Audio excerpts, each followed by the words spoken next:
Have you ever thought of how does a fluffy cotton ball, a shiny silkworm cocoon, or even sheep's wool turn into the clothes that we wear every single day? In today's lesson, Fiber to Fabric, we are going to uncover that amazing journey from natural fibers found in plants and animals to synthetic fibers made by humans. We will see how simple threads transform into fabrics around us. Let's start by doing a hands-on activity. So select a piece of cotton fabric.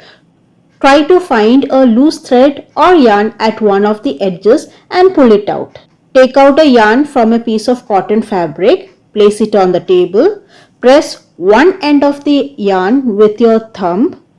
Scratch the other end of the yarn along its length with your nail.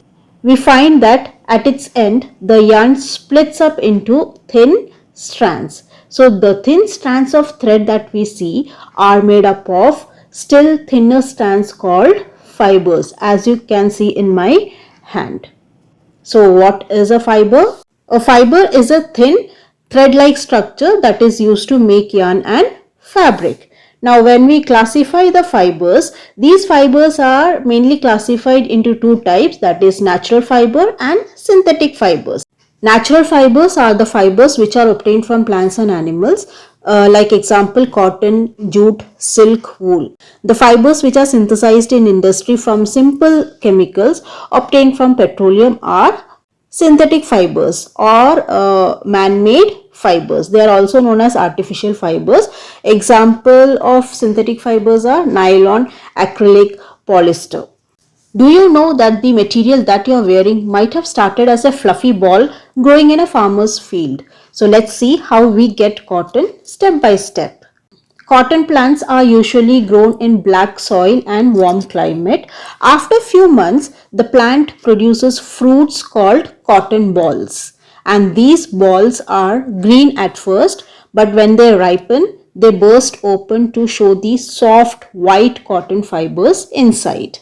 Then after that, it's a harvesting process. So in the harvesting stage, the farmers pick the cotton by hand, collecting the fluffy fibers from the opened balls.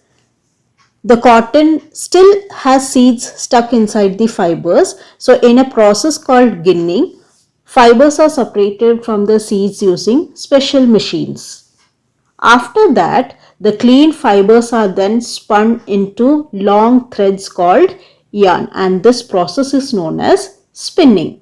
Then finally, the yarns are woven or knitted to make the fabrics, and these fabrics are then stitched into clothes, bed sheets, or many useful items. Next, we will learn about jute, one of the most important natural fibers in India and around the world. Did you know jute is also called the golden fiber because of its shiny golden color? But how does this tall green plant from the fields turn into strong ropes, bags and mats that we use every day? So let's understand the process of making jute.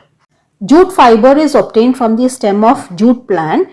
Jute plants are grown in hot, humid regions with plenty of rainfall. A good quality fiber is obtained from the plants which are cut at the flowering stage. After falling of dry leaves, the bundles of dry plants are kept in a pond for few days, and in this period the gummy skin rots out to separate the fiber, and this process is known as retting. The jute fiber is then obtained from the retted jute by hand, and this is stripping. After that, the fibers are washed and dried in the sun, and then these dried fibers are spun into yarn and woven into fabrics. When we talk about the characteristic features of jute, the jute is very strong and durable. They have a rough texture. Then it is also known as golden fiber, as I have mentioned before, and it is eco-friendly and biodegradable, affordable and widely used. And jute is also used to make ropes, mats, sack, gunny bags and eco-friendly items.